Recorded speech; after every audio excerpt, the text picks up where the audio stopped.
Oh, sorry. I was just taking another selfie. Because that's normally what we think about narcissists, right? We normally think about the people that, just taking a selfie, just taking infatuated with themselves. And when it boils down to it, there's a huge aspect that is infatuated with themselves, but it's not themselves an aspect of self-love, it's the aspect of image.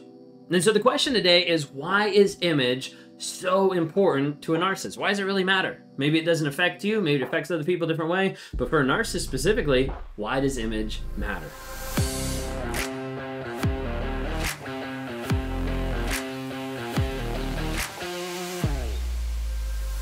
If you guys are new here, my name is Ben Taylor. I'm a self-aware narcissist on this channel to provide awareness, growth, healing, and change. We do that under the program of Raw Motivations, and you can find us on all the different platforms. We're dropping small nuggets of truth every single day, about 5 or so shorts every single day on all the different platforms, and long videos on YouTube. We've got 2 that drop every single day, currently at 11 and 4 p.m. Eastern Time. Okay, would love to have you engage with any of those. TikTok, Instagram, Facebook, YouTube, LinkedIn, Twitter. We don't know what we're doing, but we're just messing with it. So check us out there. Also, if you want to listen on the podcast, Amazon Music, Apple Podcasts, also Spotify. Speaking of podcasts, my wife and myself, we did a podcast for a short period of time. We have season 1 that we produce and that is out there, and that's called Trauma, Drama, and Life. Tune in to be able to hear our perspective. We're taking a little sabbatical, and then we're going to come back in 2023 to start bringing you with more content, more information, and just more of a pie slice into our life of what's going on a day-to-day basis. So feel free to check that out, Trauma, Drama, and Life. Want to have you involved with a community that's starting up and that has been evolving over this past year called the NARC App Community. Just go to NARC, stands for Narcissistic Abuse Recovery Community, narcapp.com. narcapp.com, narcapp.com. Check that out. It's got community, it's got courses, it's got challenges, it's got people on there that can encourage you and give you advice that are going through the same exact stuff that you're going through. So I want you to be able to log in and be able to engage with that and see what's going on. We also have weekly lives that happen inside the app as well, where you can join, you can interact, you can come on screen. All those different things happen inside the app. You have access to it in there. And also monthly coaching, where outside people come in to be able to give us information and discussion to help that growth mindset. Coaches, psychologists, survivors, all those types of things. My wife is also going to be coming inside the app starting in 2023 as well, to be able to do a live inside the app to try to help the people in there accelerate some of their healing and get different perspectives, just like one-on-one, but in like a group setting. So check that out. We do have the Clarity Challenge that's coming up pretty soon. So depending on when you're watching this, it might already be out, but a 45-day Clarity Challenge to help you find yourself after coming through the crazy making of being with a toxic person. Check it out. Anyways, why is image so important to a narcissist? When we talk about narcissism, typically it boils down to 2 things. Still, one of the big videos that I've done a while back is the 2 things that narcissists care about after you leave. All it is, image, money. There you go, whole video. Now you don't have to go watch it. All right, so but when we talk about it, why image? Like, why is image like that big of a deal? Like, why does it actually matter? Well, one of the things you have to consider is majority of narcissists have what we call a mask, a false persona that we're putting up to be able to hide who is actually underneath, to be able to hide the person that's underneath. Oftentimes, when I am putting up a mask, what I am hiding is I'm hiding guilt, I'm hiding shame, I'm hiding insecurity, sometimes I'm hiding worth, but guilt and shame are the 2 biggest drivers that are driving a lot of narcissistic personality disorder. You have narcissism, what's driven a lot by shame avoidance, and you've got borderline, the near closeness of cluster B category, which is running underneath a lot of times with that of abandonment avoidance. And when we're talking about the guilt and the shame, the guilt is I did something bad. That means in my mind instantly that I am bad. Therefore, the person that I'm saying I am, because of the actions that I just did, don't match up with the mask that I have. So this shit back here doesn't match up with what I'm telling people. I've got a problem. At that point, I have a problem of demonstrating what's actually happening, and I can't actually come to the terms of like, wait a second, this is actually false. This is who I am. I don't want to be able to show that because that makes me look like a bad person. So I put that image up. Now, when we're talking about image, we're talking about the impression or the representation of a person to another person. Like, this is the impression that you're getting of me. This is the representation you're getting of that person, of this product, of whatever it is. That image oftentimes doesn't even look what is actually there. I recently saw something as I was scrolling on TikTok that was talking about how they make like food promo photos that you see on commercials and stuff like that. Of how like the sandwiches are stacked up from behind the scenes and they take it out, of how, you know, the lettuce leaves are actually just wax, you know, because it looks better, like all those things. It gives you a great impression, but not always like reality of what's actually there.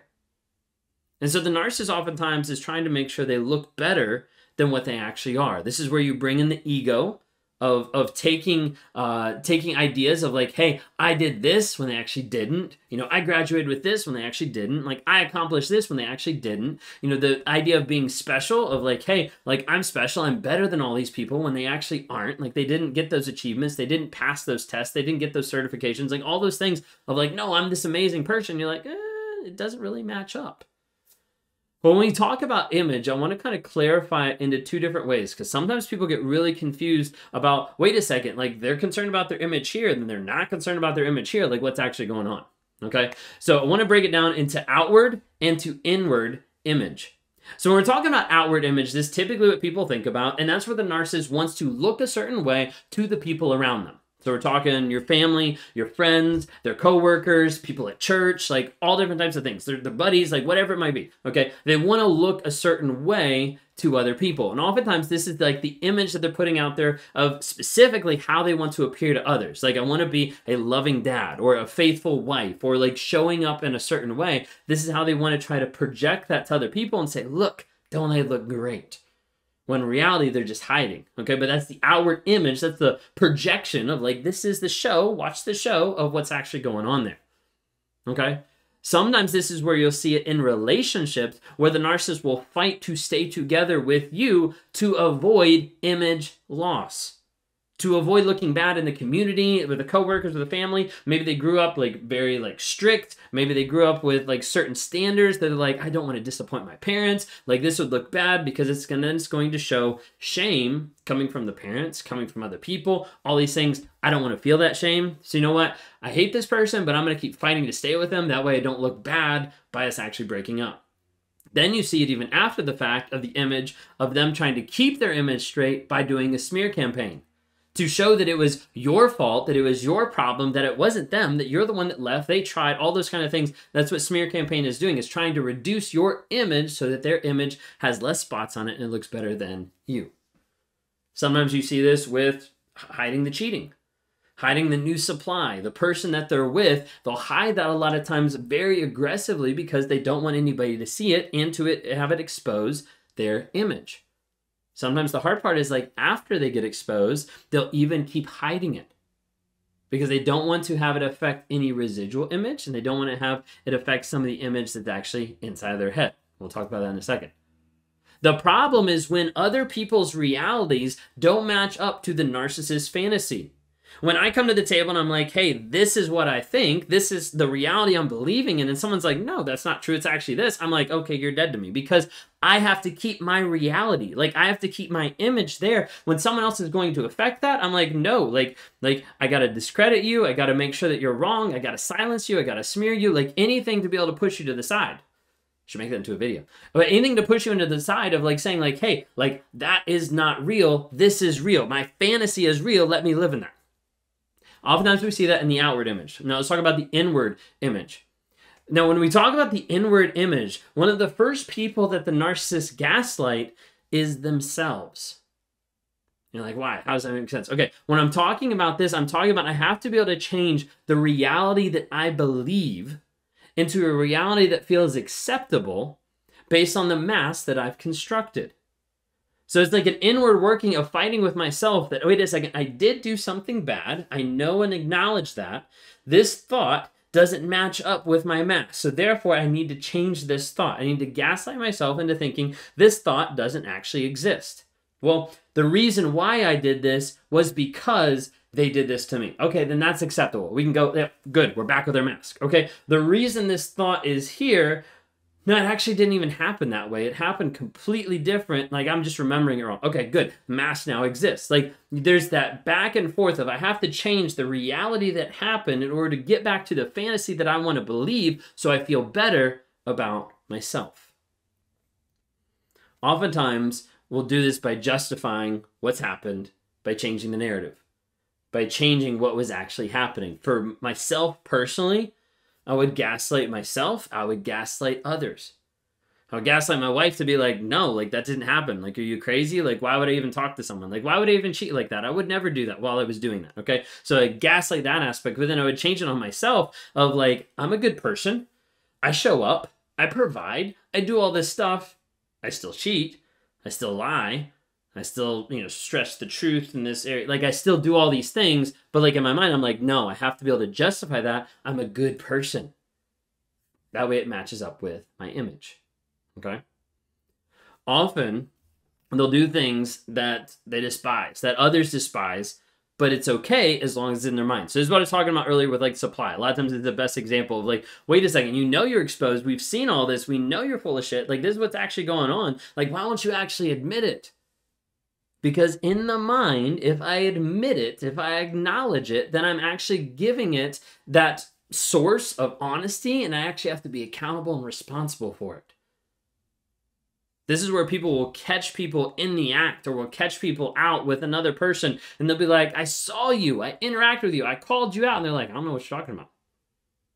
Gaslighting the other person, even though they know that they're wrong, even though they know that reality exists, but they don't want to justify it in their mind, because justifying in their mind would be having to be honest with themselves about the shame, about the accountability, about the guilt that they're feeling inside. You see, when it comes down to it, the fundamental problem that we're struggling with in acknowledging and seeing is underneath the surface. First is the guilt and the shame. That's controlling the image. That's controlling the mask.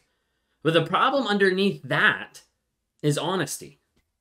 People actually being honest about who they are. People actually being honest of what's actually happened.